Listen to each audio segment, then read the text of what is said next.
Bonjour à tous et bienvenue dans notre exploration d'un monde clandestin d'audace, de planification méticuleuse et de richesse considérable. Aujourd'hui, nous nous aventurons dans le domaine des braquages de banques en examinant de près les stratagèmes complexes et les exécutions audacieuses qui ont défié les forces de l'ordre et captivé l'imagination du public pendant des décennies. Tout comme un prédateur au sommet de la chaîne alimentaire planifie méticuleusement sa chasse, ces voleurs, opérant souvent en meute, ont conçu des plans complexes pour déjouer les défenses apparemment impénétrables des coffres-forts les plus sécurisés du monde. Ce sont des histoires de ruse, d'audace et d'une quête incessante de fortune qui ont laissé les autorités perplexes et le public fasciné.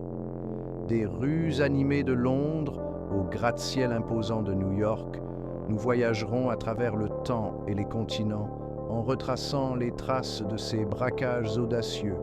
Chaque histoire est une fenêtre sur un monde d'intrigues où chaque détail a été soigneusement examiné, chaque mouvement pratiqué et chaque risque calculé.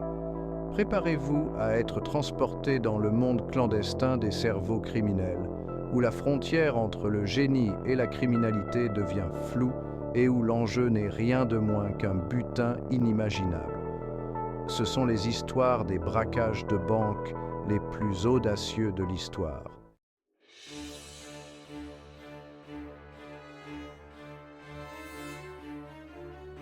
Notre voyage commence en 1936, dans le cœur du Londres d'avant-guerre, avec un braquage qui a captivé une nation et a établi une nouvelle norme en matière d'audace criminelle, le braquage de la Banque d'Angleterre. Ce n'était pas un vol impulsif de voyous opportunistes, c'était une opération complexe orchestrée par un groupe connu sous le nom de The Great Train Robbers. Leur cible, les réserves fortement gardées de la Banque d'Angleterre, un symbole de sécurité et de puissance financière imprenable. Mais les voleurs avaient un plan audacieux, une démonstration de planification méticuleuse et d'une compréhension aiguë des faiblesses architecturales de la banque. Pendant des semaines, ils ont travaillé sans relâche, creusant un tunnel de 20 mètres de long depuis un entrepôt anodin adjacent à la chambre forte apparemment impénétrable de la banque. À l'intérieur du tunnel étroit et faiblement éclairé, les voleurs ont travaillé avec précision, leurs outils de creusement devenant une extension de leur détermination inébranlable. Ils ont navigué dans le labyrinthe souterrain avec une précision experte, évitant les systèmes d'alarme rudimentaires de l'époque et les fondations renforcées, leur objectif se rapprochant à chaque mètre creusé. Leur patience et leur persévérance ont été récompensées par un accès à la salle des coffres, un trésor rempli d'une fortune d'environ 1 200 000 livres sterling, une somme stupéfiante à l'époque, équivalent à une somme faramineuse d'environ 50 millions de livres sterling aujourd'hui. C'était une démonstration étonnante de ce qui pouvait être réalisé avec une planification méticuleuse et une foi inébranlable en leurs capacités.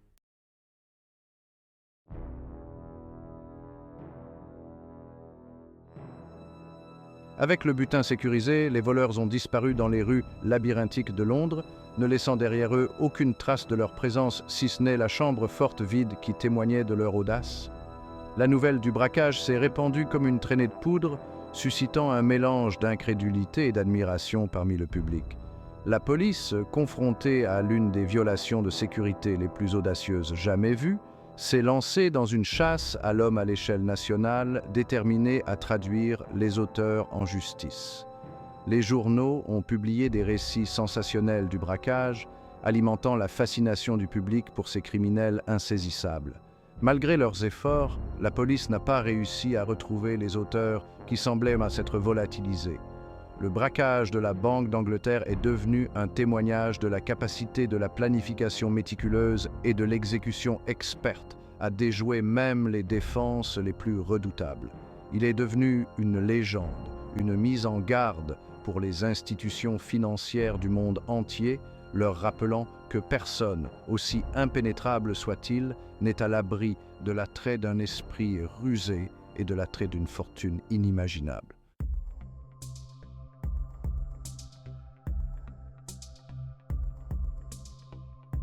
En 1972, nous traversons l'Atlantique jusqu'aux rues animées de New York, où un autre braquage audacieux allait se dérouler, non pas avec des explosifs ou des tunnels, mais avec l'arme la plus improbable, la confiance.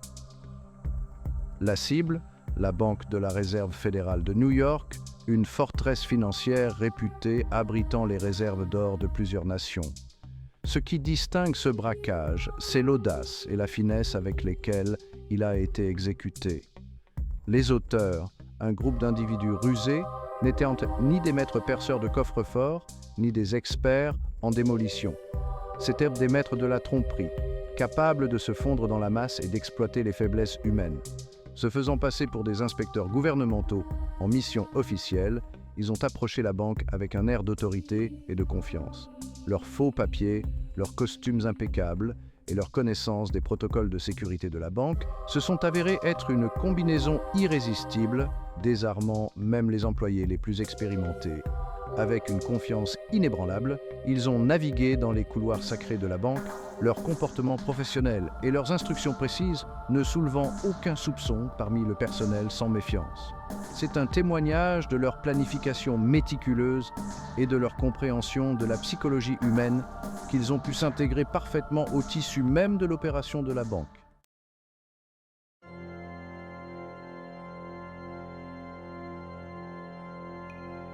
Leur objectif, la chambre forte apparemment imprenable où des millions de dollars en billets non suivis étaient stockés sous une sécurité maximale. Avec une précision méthodique, ils ont dirigé les employés de la banque, les guidant à travers une série d'instructions qui, bien que semblant routinières, étaient soigneusement conçues pour les rapprocher de leur objectif. Chaque mot, chaque geste était scénarisé, une symphonie de tromperie orchestrée pour endormir les employés de la banque dans un faux sentiment de sécurité.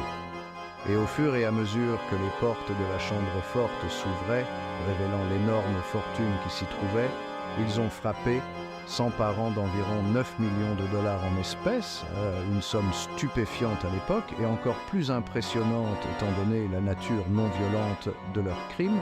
Alors que le soleil commençait à se coucher sur New York, les auteurs se sont fondus dans le crépuscule, laissant derrière eux un héritage d'audace et de brio. La nouvelle de leur audacieux vol s'est répandue comme une traînée de poudre, choquant à la fois les forces de l'ordre et le public. Le braquage de la Banque de la Réserve fédérale est devenu un témoignage de la puissance de la persuasion, une démonstration frappante de la façon dont les défenses les plus redoutables peuvent être percées avec les bons mots, un comportement confiant et une compréhension aiguë des faiblesses humaines.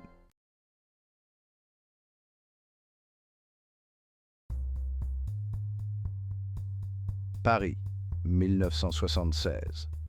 Au cœur de la ville lumière, un groupe d'individus audacieux prépare un plan audacieux, une intrusion dans le sanctuaire intérieur du Crédit Lyonnais. Leur objectif, la salle des coffres fortement gardée où une fortune en francs français attend d'être réclamée. Mais comment pénétrer dans un bastion de sécurité apparemment impénétrable? La réponse, comme le découvriraient bientôt les autorités, se trouvait sous les rues animées de Paris. Les voleurs, avec une patience et une précision méticuleuse, se sont lancés dans une entreprise extraordinaire, la création d'un tunnel. Ce n'était pas un simple terrier dans la terre, c'était une merveille d'ingénierie clandestine, s'étendant sur près de 30 mètres, depuis un immeuble voisin jusqu'au cœur du Crédit Lyonnais. Des poutres de soutien empêchaient l'effondrement, tandis que des techniques de dissimulation astucieuses masquaient leur progression aux yeux indiscrets. Seuls quelques-uns, au courant du plan, étaient conscients du travail acharné, de la planification et de l'engagement envers leur métier clandestin.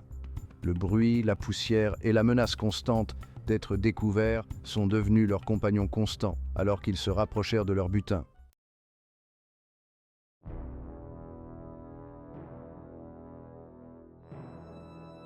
Des semaines se sont transformées en mois le tunnel a progressé inexorablement vers son objectif. L'équipe, fonctionnant avec une précision militaire, a surmonté d'innombrables défis d'ingénierie et a déjoué les systèmes de sécurité sophistiqués de la banque.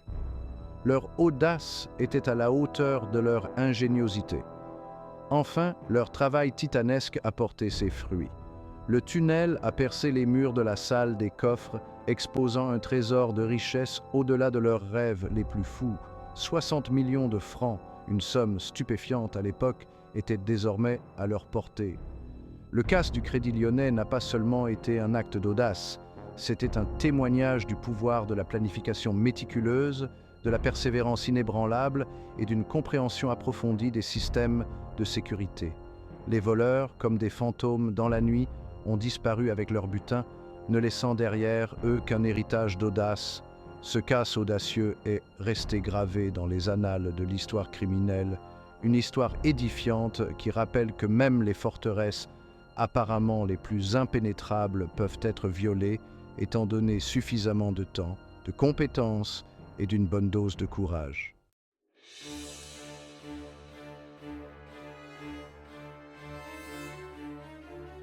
Le braquage de la Banque d'Italie en 1987, un événement qui a secoué le monde financier et captivé l'imagination du public.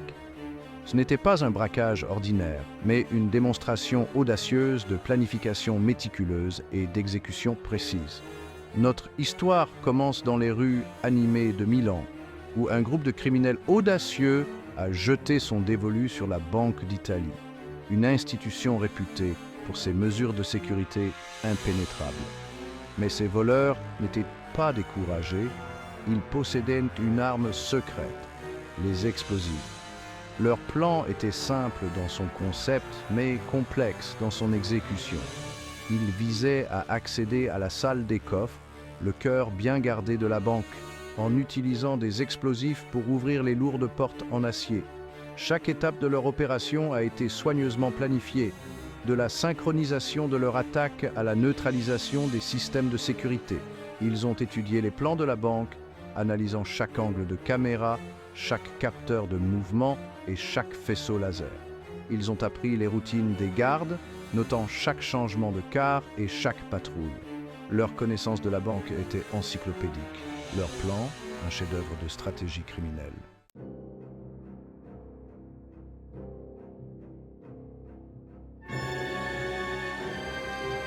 Mais ce qui distinguait vraiment ce braquage, c'était la maîtrise de la technologie par les voleurs.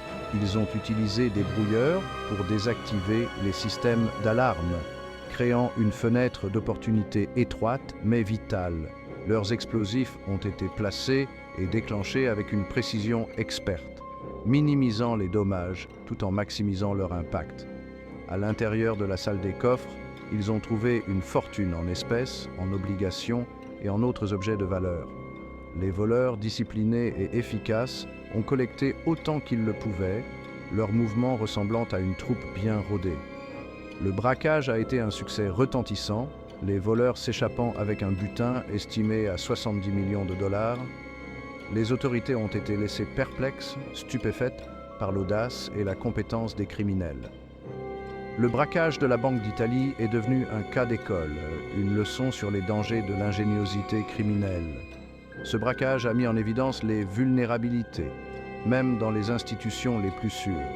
Il a servi d'avertissement, un rappel brutal que la ligne entre la sécurité et la violation peut être effroyablement mince.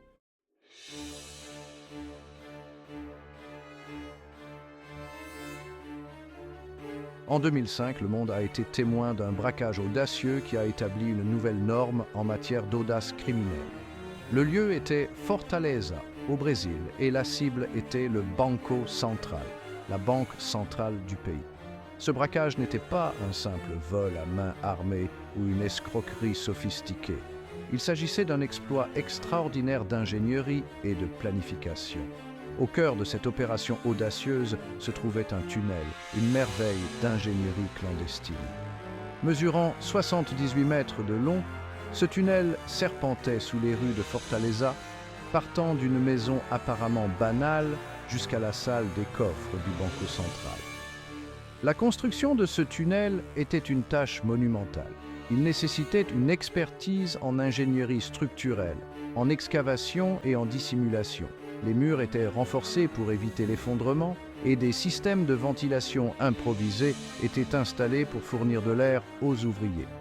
Des semaines et des mois ont été consacrés à creuser ce passage souterrain, chaque pelletée de terre rapprochant les voleurs de leur objectif. Le bruit des travaux de construction a été soigneusement masqué, dissimulé par le bruit de la ville.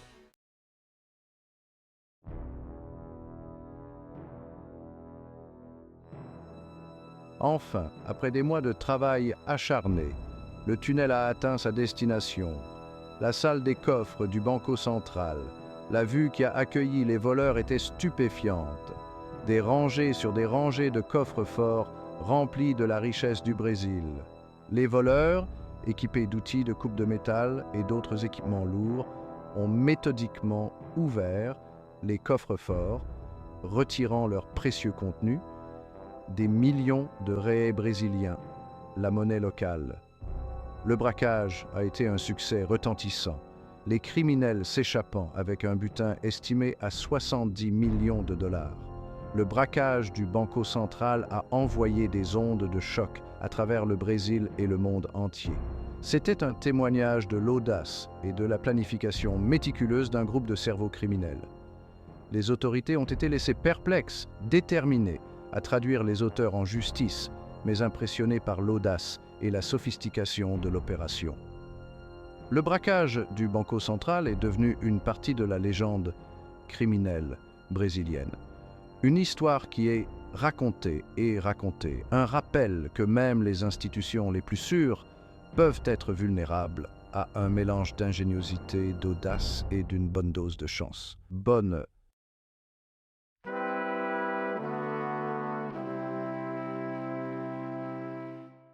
Des rues de Londres aux favelas du Brésil, ces braquages de banques audacieux offrent un aperçu fascinant du monde clandestin du crime. Ils mettent en évidence une bataille constante entre la sécurité et l'ingéniosité, une course aux armements entre ceux qui cherchent à protéger la richesse et ceux qui sont déterminés à la voler.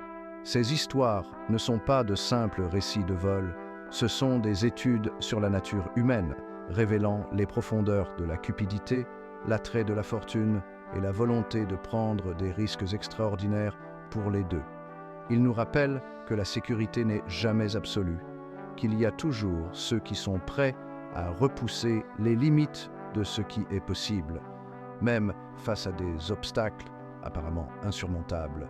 Alors que nous concluons notre voyage à travers certains des braquages de banques les plus audacieux de l'histoire, nous sommes laissés avec un sentiment d'émerveillement, d'incrédulité et d'une compréhension plus profonde des complexités de la nature humaine. Ce sont des histoires qui continuent de nous captiver, nous rappelant que la réalité est souvent plus étrange que la fiction. Merci d'avoir regardé.